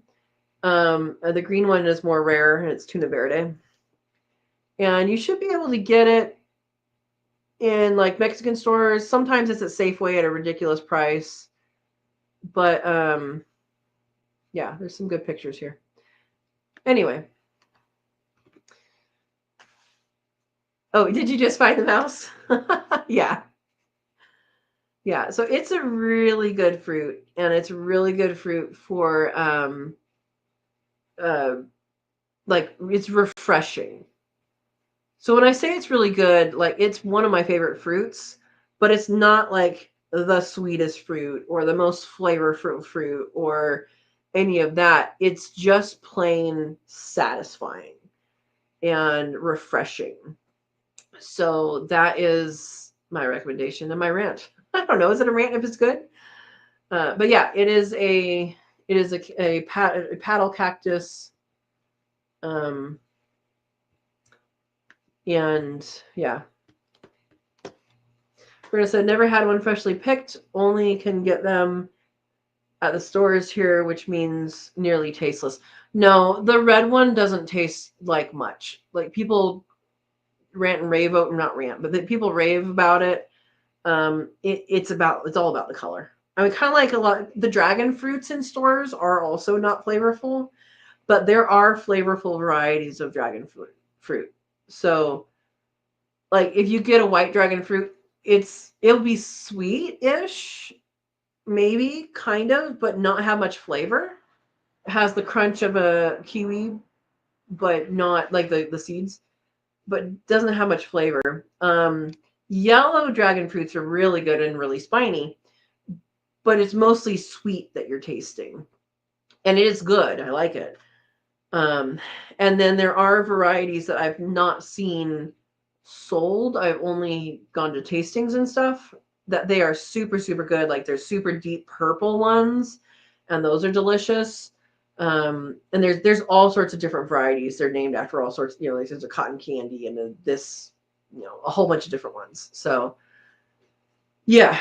And freshly picked, they don't have to be freshly picked to be good. But the tuna verde is good. Like it has a different level of satisfying flavor. I went on a rant, didn't I? Is my wall still purple? It looks darker now. Yeah. Erica says I like tuna fruit because I can get them for free in my yard. Yep. So there's only one native cactus to the Midwest, and it's not likely to be native. I helped on a study. The guy is ridiculous, and I ended up quitting because he never showed up when he was supposed to show up, and I was just standing there. Looks like smoke gray now. Yeah, that's what it looks like on the screen.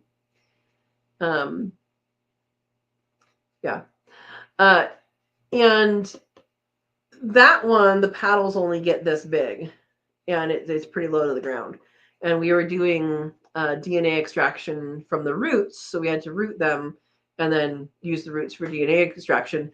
DNA extraction for a lot of cactuses is very hard, very difficult, and pretty much for a lot of them has to come from the root. And that was interesting fact that I learned. The other thing that I learned from him is Sharpie in the color purple is the color of Sharpie that lasts the longest in boiling water. I didn't learn much from him. But I have purple wall now. Well, purple room, except for the ceiling. That's blue. Although it looks kind of black right now. So, yeah. If you guys didn't watch the video from today is all about painting. I tried to pare it down. It was a lot of video, and I did a lot of fast forwarding. And hopefully you guys found some value out of it or entertainment. I don't know. Yeah. It was nice, Verna says. Good. Thank you. I think I appreciate that you appreciate that I do detail.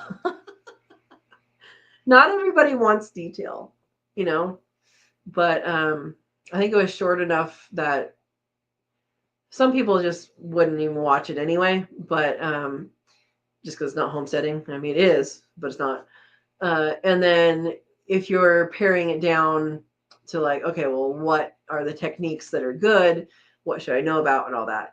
And one of them, if you didn't watch all the way through to the end, I will say, if you are picking out paint swatches and you're like, oh, I want this color. Oh, I want that color. Don't just pick them out in the store. Bring them home to see it in the light that you're going to be in.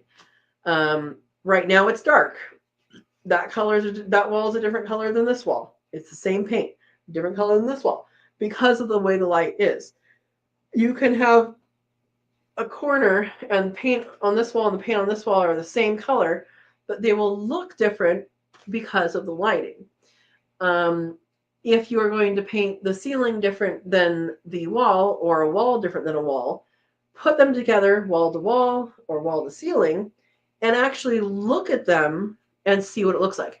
My old, yeah, I got a lot of instructions in it. Good, good, good, good. My old living room that you guys, longtime viewers, are very familiar with my green wall. Green is good, but the ceiling was a light blue, and the light blue, it worked until I painted the green. And once I painted the green, it looked gray. Now, this one looks a lot more blue than I wanted it to. I wanted to look a little lighter, but it's fine.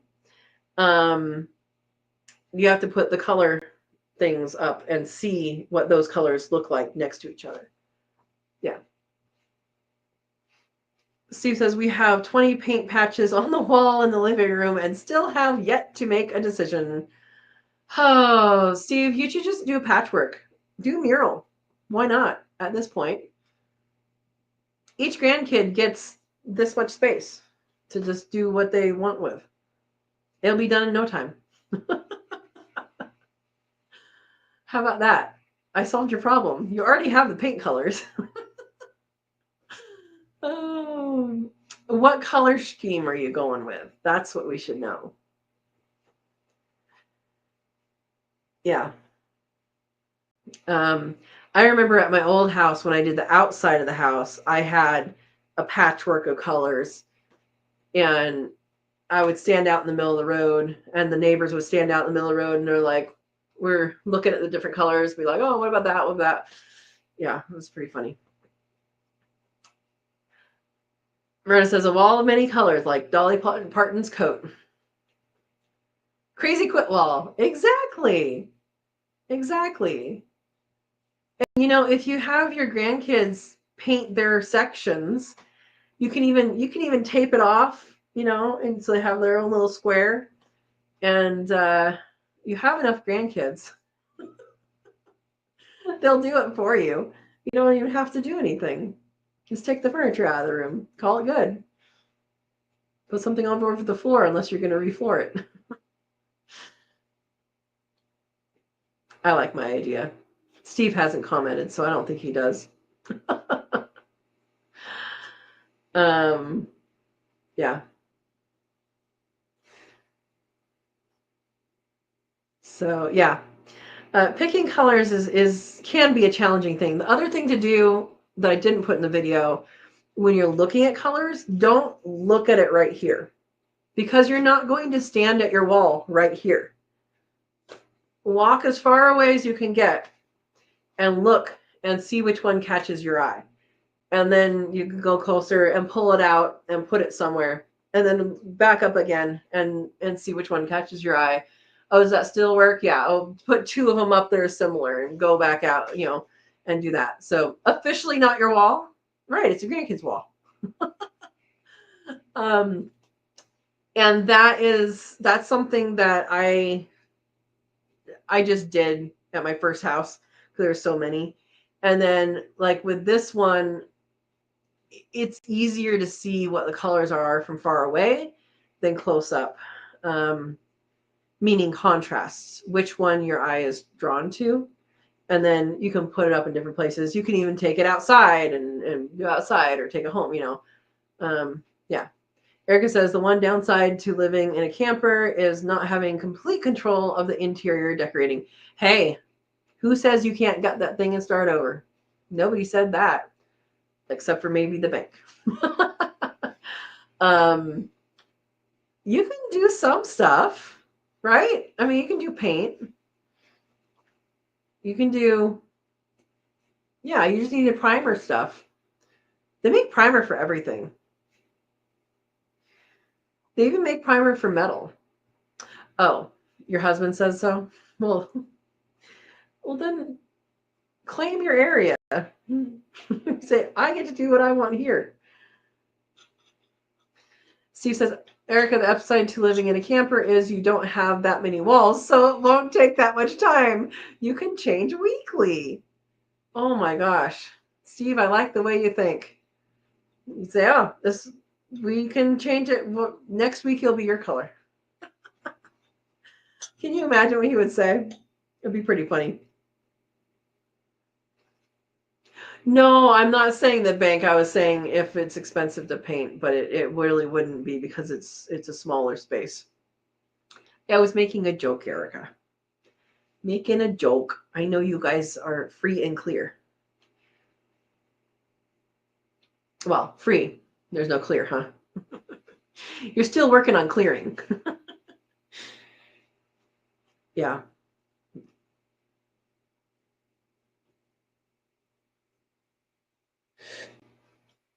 Okay. So, is there anything else you guys want to talk about before we get to Monday? Steve says Andy is so easygoing. I'm sure he defers to Erica's vision. She just said he doesn't. But, if he's gone and then poof, the walls are a different color, can't go back. Sorry, hon. No, I'm joking. You guys should talk. I'm going to change the curtains. What came with it is ugly. Well, that makes sense. I have my curtains for my old house that I made. Haven't put them up yet. I'm going to be putting up soon.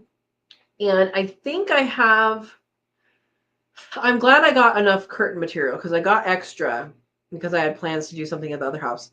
But I think I have enough curtain material to do the other spare room. But I don't have the material that is the stuff you look at. But I do have insulating curtains, and that is something that's good. And I don't know who might sell that material now because I honestly don't know any fabric stores other than Joann's because they used to be in existence and then Joann's monopolized, and then who knows what's going on now. So, but if you can get the multi-layer one, I think the window side is a moisture barrier, then a batting, then mylar, then batting, and then you put your material on the inside. And that was, it's sound and temperature does really well. Erica says he says no, but if I do it anyway, he usually doesn't complain for long. Oh boy.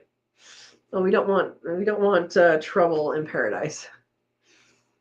Verna says, well, Erica, just like he didn't think he would have fun at the convention.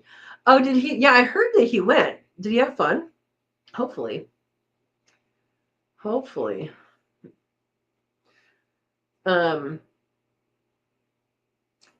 Michaels now owns Joann's. That's interesting. Is that for sure?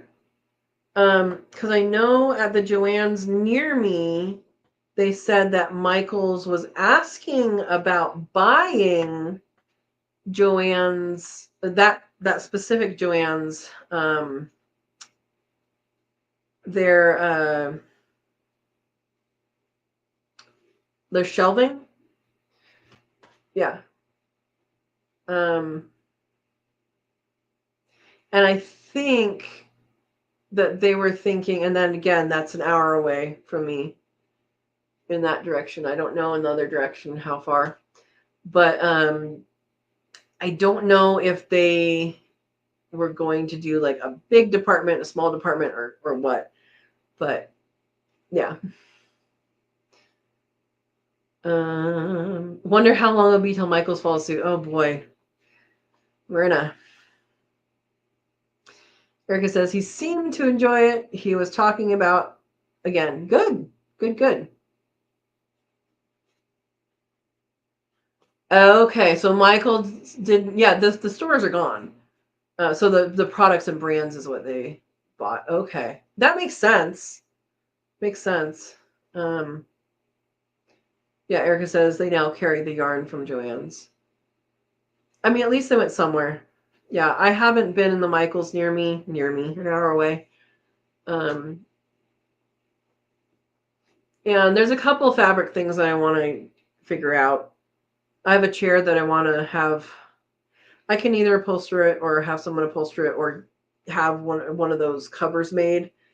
I just need to know where to get the material from, and that's the kicker now that Joann's is closed. Yeah. I don't know about buying it online because that's just a little sketch. Okay, Verna's been Googling. Acquired Joann's intellectual property and private label brands after Joann's bankruptcy. Okay. So it was after, not during. That makes sense. I mean, they're really the only ones that are pretty much everywhere that would do that, unless it was like Walmart that did that. And I haven't been into the local Walmart here either to see if they have fabric. I know there's a couple quilting stores in town, but that's going to be a different kind of fabric. Yeah. Anyway. So yeah, I know in the future I'm going to need I'll probably just put a blanket on the one chair. Super comfy chair. I got it for I think $10, $5. I think it was $5. Super comfy chair. Got it $5 at a garage sale, and it looks, it's all stained and nasty, but it's clean. But it really does not look good. And then when I make the other curtains, I'll have to get the inside material, the one that you see. It was during, so that the creditors could get a few dollars. Oh, it was during. Okay. Yeah, it was really weird because the one in the town closer to me, they like it was kind of like dragging on with the closing. And it kind of sucks because they didn't take any of the coupons and they didn't have really great prices. And the thing is, Joann's patrons expect really great prices. And they didn't have that for their closeouts. And apparently it was a different company that was doing all the closing out and costs and things. And so they ended up closing, and then the one in the town in the next town, I guess was one of the stores that was like getting the conglomerate leftovers from everybody in the region. And yeah. Anyway, Verna says, remember when Sears bought out Kmart when they went bankrupt? Then a few years later, Sears problems started. Sears problems started, I think, before then, and then it just got worse. Yeah. Erica says, I have been to Michael's since and saw all the signs saying it was Joann's brand. Okay. Well, that's good to know. And yeah, I just don't know about upholstery fabric because they didn't have much upholstery fabric ever there. Like they had some, but not like a great selection. So anyway. All right, guys, we are going after 8. I still have things to do tonight. I hope you guys have completed your things for the day or they're accomplishable. And I need to get going on it. So any last minute thoughts, comments, all of that, questions? And then otherwise, we will see you guys on Monday on the regularly scheduled live chat, 6 p.m. Pacific time. And unless you are a member, then it is noon 30 on Saturday. And the ingredients are up on a post, and then they're also on the Facebook group. Yeah. Well, the link to the post is on the Facebook group. All right. Steve says, you go do the things and I'll go do the things too. You're coming over? And Erica says, good night, everyone. See you Saturday, Katrina. Awesome. I'm looking forward to it. So thank you for coming, everybody. Again, Monday nights are usually scheduled live chats, and yeah, we'll see you on either Saturday or Monday, depending on if you're a member or not. Thank you and have a wonderful night. Thank you for Verna and Steve for moderating, and have a wonderful night, guys, and have a wonderful weekend. All right, we will see you later. Good night.